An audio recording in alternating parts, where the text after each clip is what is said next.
শিল সুখদেব গোস্বামী বললেন, হে রাজন, মহারাজ ভরত মৃগশরীর ত্যাগ করার পর এক অতি বিশুদ্ধ ব্রাহ্মণ পরিবারে জন্মগ্রহণ করেছিলেন। অঙ্গিরাস গোত্রে এক ব্রাহ্মণ ছিলেন। তিনি সমস্ত ব্রাহ্মণোচিত গুণাবলীতে পূর্ণরূপে গুণান্বিত ছিলেন। তিনি তার মন এবং ইন্দ্রিয় সংযত করেছিলেন, বৈদিক শাস্ত্রসমূহ অধ্যয়ন করেছিলেন। তিনি দান, সন্তোষ, সহিষ্ণুতা, বিনয়, বিদ্যা, অনুসূয়া আদি সমস্ত গুণে গুণান্বিত ছিলেন। তিনি ছিলেন আত্মজ্ঞানী এবং ভগবানের সেবায় যুক্ত। তিনি সর্বদা ভগবানের চিন্তায় সমাহিত থাকতেন। তার জ্যেষ্ঠা পত্নীর গর্ভে তারই মতো গুণসম্পন্ন 9টি পুত্রের জন্ম হয়েছিল এবং তার কনিষ্ঠা পত্নীর গর্ভে একটি যমজ পুত্র ও কন্যাও জন্মগ্রহণ করেছিল। তাদের মধ্যে পুত্রটি হচ্ছে পরম ভগবৎ রাজর্ষি শ্রেষ্ঠ মহারাজ ভরত, যিনি মৃগশরীর পরিত্যাগ করে চরমে ব্রাহ্মণত্ব প্রাপ্ত হয়েছিলেন। ভগবানের বিশেষ কৃপার ফলে ভরত মহারাজ তার পূর্বজন্মের কথা স্মরণ করতে পেরেছিলেন। ব্রাহ্মণের শরীর পাওয়া সত্ত্বেও তিনি ভগবৎ বিমুখ আত্মীয় স্বজন এবং বন্ধু বান্ধবদের ভয়ে অত্যন্ত ভীত ছিলেন। তাদের সঙ্গের প্রভাবে পুনরায় অধঃপতন হতে পারে, এই আশঙ্কায় তিনি সর্বদা শঙ্কিত ছিলেন। তার ফলে তিনি জনসাধারণের কাছে নিজেকে উন্মাদ, জড়, অন্ধ এবং বধিরের মতো প্রদর্শন করতেন, যাতে তারা তার সাথে কথা বলার চেষ্টা না করে। এইভাবে তিনি অসৎসঙ্গ থেকে নিজেকে রক্ষা করেছিলেন। অন্তরে তিনি সর্বদা ভগবান শ্রীপাদ পদ্মের কথা চিন্তা করতেন এবং নিরন্তর ভগবানের মহিমা কীর্তন করতেন। তার ফলে তিনি কর্মবন্ধন থেকে মুক্ত হয়েছিলেন। এইভাবে তিনি অসৎ সঙ্গের প্রভাব থেকে নিজেকে রক্ষা করেছিলেন। ব্রাহ্মণ পিতার মন সর্বদা তার পুত্র জড়ভরতের প্রতি স্নেহে পূর্ণ ছিল, তাই তিনি তার প্রতি অত্যন্ত আসক্ত ছিলেন। জড়ভরত যেহেতু গৃহস্থ আশ্রমে প্রবেশ করার অযোগ্য ছিলেন, তাই ব্রহ্মচর্য আশ্রমের সমাপ্তি পর্যন্ত কেবল তার সংস্কার সম্পাদন করা হয়েছিল। জড়ভরতের অনিচ্ছা সত্ত্বেও তার পিতা তাকে শৌচ, আসমান আদি কর্মের নিয়মসমূহ বিশেষভাবে শিক্ষা দিয়েছিলেন।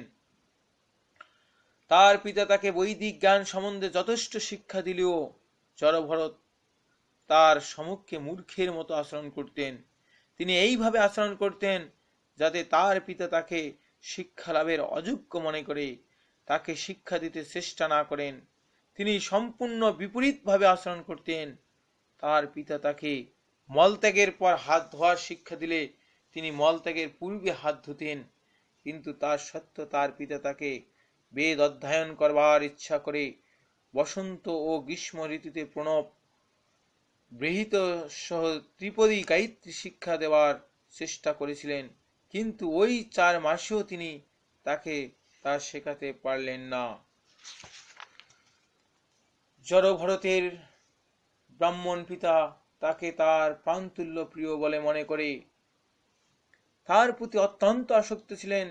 তিনি তাকে সুশিক্ষিত করার বাসনায় তাকে ব্রহ্মচর্য ব্রত, শৌচ, বেদ অধ্যয়ন, নিয়ম, গুরুদেবের সেবা এবং অগ্নিযজ্ঞ করার বিধি শিক্ষা দেওয়ার চেষ্টা করেছিলেন, কিন্তু তার সমস্ত চেষ্টাই ব্যর্থ হয়েছিল।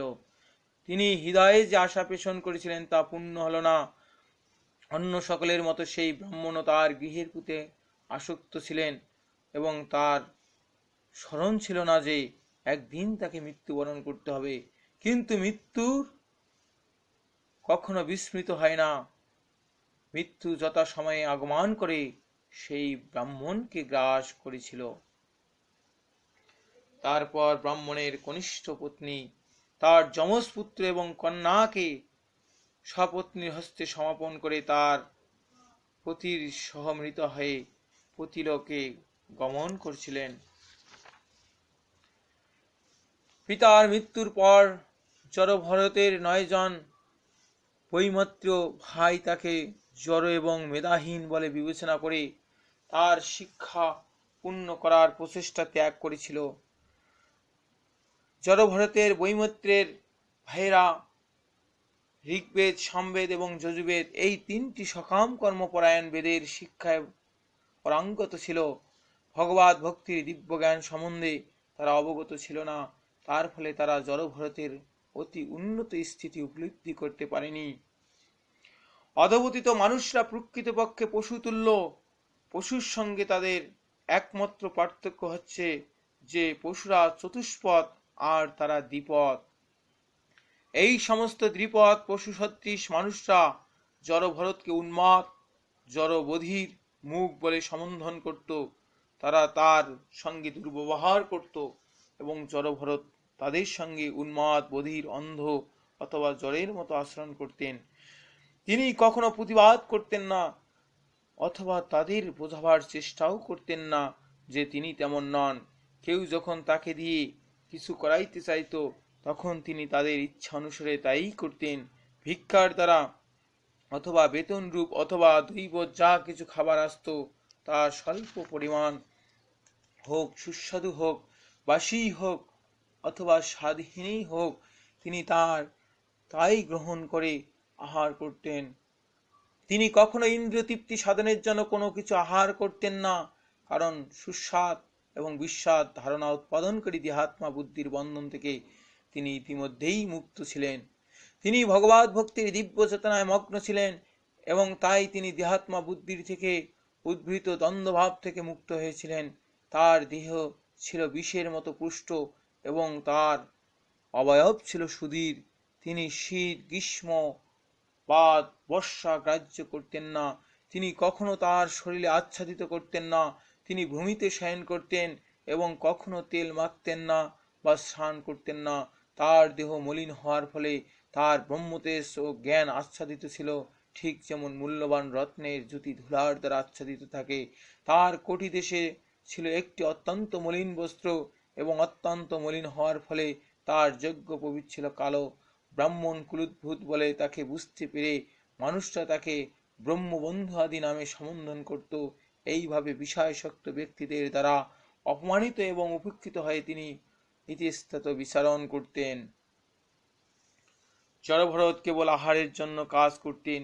তার বৈমত্রীয় ভাইরা সেই সুযোগ নিয়ে কেবল আহারের বিনিময়ে তাকে ক্ষেত্রের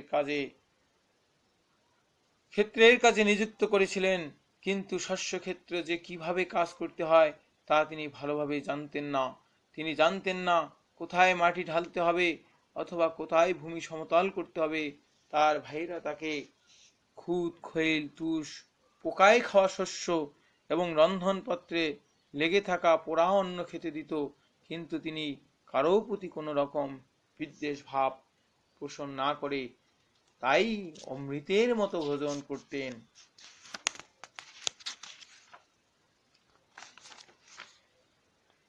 সেই সময় এক শূদ্র কুলোদ্ভূত দস্যু সর্দার পুত্র কামনায় ভদ্রাকালীর কাছে নরপশু বলি দেওয়ার উদ্যোগ করেছিল। সেই দস্যুপতি বলি দেওয়ার জন্য একটি নরপশুকে ধরেছিল, কিন্তু সেই দৈবক্রমে বন্ধন মুক্ত হয়ে পলায়ন করে। তখন সেই দস্যুপতি তার অনুগামীদের তাকে ধরে আনতে আদেশ দেয়। তারা সকলেই চতুর্দিকে ধাবিত হয়ে কিন্তু কোথাও তাকে খুঁজে পায়নি। ভ্রমণ করতে করতে ঘোর অন্ধকারচ্ছন্ন মধ্যরাত্রে তারা আকস্মাৎ শস্যক্ষেত্রে উপস্থিত হয়ে অঙ্গিরাস কুলোদ্ভূত ব্রাহ্মণতনায় জড়ভরতকে একটি ঊর্ধ্ব আসনে উপবেশন করে মৃগ, বরাহ ইত্যাদি পশুদের থেকে শস্যক্ষেত্র রক্ষা করতে দেখতে পায়। দস্যুপতির অনুচররা জড়ভরতকে সমস্ত লক্ষণযুক্ত নরপশু বলে বিবেচনা করে সর্বতোভাবে বলির উপযুক্ত বলে মনে করে তাকে দড়ি দিয়ে বেঁধে হর্ষোৎফুল্ল সহস্র বদনে কালীর মন্দিরে নিয়ে গিয়েছিল। তারপর সেই সমস্ত দস্যুরা তাদের নরপশু বলি দেওয়ার কল্পিত বিধি অনুসারে জড়ভরতকে স্নান করিয়ে নতুন বস্ত্র পরিয়ে তার পশুযোগ্য অলঙ্কার, গন্ধ, তেল, তিলক, চন্দন এবং মালার দ্বারা বিভূষিত করেছিল। তারা তাকে ভোজন করিয়ে কালীর সম্মুখে নিয়ে এসে ধূপ, দীপ, মালা, রাস, নবপল্লব, দুর্বাঙ্কুর ফল, ফুল দিয়ে কালীর পূজা করেছিলেন। এইভাবে নরপশুকে বলি দেওয়ার পূর্বে তারা উচ্চ গীত, স্তুতি, মৃদঙ্গ ইত্যাদি উচ্চ নির্ঘোষের সঙ্গে প্রতিমা পূজা করেছিল এবং তারপর জড়ভরতকে প্রতিমার সামনে উপবেশন করেছিল।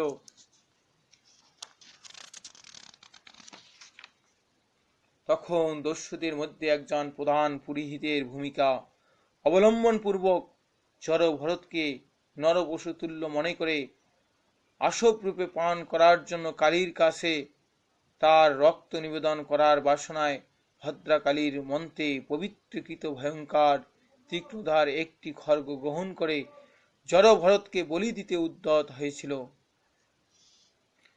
যে সমস্ত দস্যু তস্করা ভদ্রাকালীর পূজার আয়োজন করেছিল তারা সকলেই ছিল অত্যন্ত নিজ প্রকৃতির এবং রজ তমগুণের দ্বারা আচ্ছন্ন। তারা বহু ধন সম্পদ লাভের বাসনায় উন্মত্ত হয়ে বৈদিক বিধান লঙ্ঘন করে ব্রাহ্মণ কুলোদ্ভূত আত্মতত্ত্ববেত্তা জড়ভরতকে বলি দিতে উদ্যত হয়েছিল। এই প্রকার মানুষরা সর্বদাই হিংসাত্মক আচরণে প্রবৃত্ত থাকে এবং তাই তারা জড়ভরতকে বলি দিতে চেষ্টা করার সাহস করেছিল। জড়ভরত ছিলেন সমস্ত জীবের পরম সুহৃদ, তার কোনো শত্রু ছিল না এবং তিনি সর্বদাই ভগবানের চিন্তায় মগ্ন ছিলেন। তিনি সৎ ব্রাহ্মণ পিতার পুত্ররূপে জন্মগ্রহণ করেছিলেন এবং তিনি শত্রু হলেও অথবা আক্রমণকারী হলেও তাকে হত্যা করা শাস্ত্রের বিধান অনুসারে নিষিদ্ধ। কোনো অবস্থাতেই জড়ভরতকে হত্যা করার কোনো কারণ ছিল না। এই ভদ্রাকালী তা সহ্য করতে পারেননি। সেই সমস্ত পাপাচারী দস্যুরা পরম ভগবৎ জড়ভরতকে হত্যা করতে উদ্যত হয়েছে দেখে দেবী ভদ্রাকালী সহসা প্রতিমা বিদন্ন করে স্বয়ং প্রকাশিত হলেন। তার শরীর প্রচন্ড অসহ্য তেজে জ্বলছিল। সেই অপরাধ সহ্য করতে অসহিষ্ণু হয়ে ক্রোধাবেশে ভদ্রাকালী ভ্রুকুট বেগে সঞ্চালিত হয়েছিল। তার ভয়ঙ্কর কুটিল দাঁত বহির্গত হয়েছিল এবং তার আরক্ত লোচন বিঘূর্ণিত হয়েছিল। এইভাবে তিনি তার ভয়ঙ্কর রূপ প্রদর্শন করেছিলেন। তিনি যেন সমগ্র জগৎ সংহার করার জন্য সেই প্রচণ্ড মূর্তি ধারণ করেছিলেন। বেদি থেকে লাফ দিয়ে নেমে এসে যেই খড়গের দ্বারা সেই দস্যুরা জড়ভরতকে হত্যা করতে উদ্যত হয়েছিল, সেই খড়গের দ্বারাই তিনি সেই সমস্ত দস্যু এবং তস্করদের মস্তক ছেদন করতে লাগলেন। তারপর তাদের গলদেশ থেকে রক্তরূপ যে অতি উষ্ণ মদ নির্গত হতে লাগলো।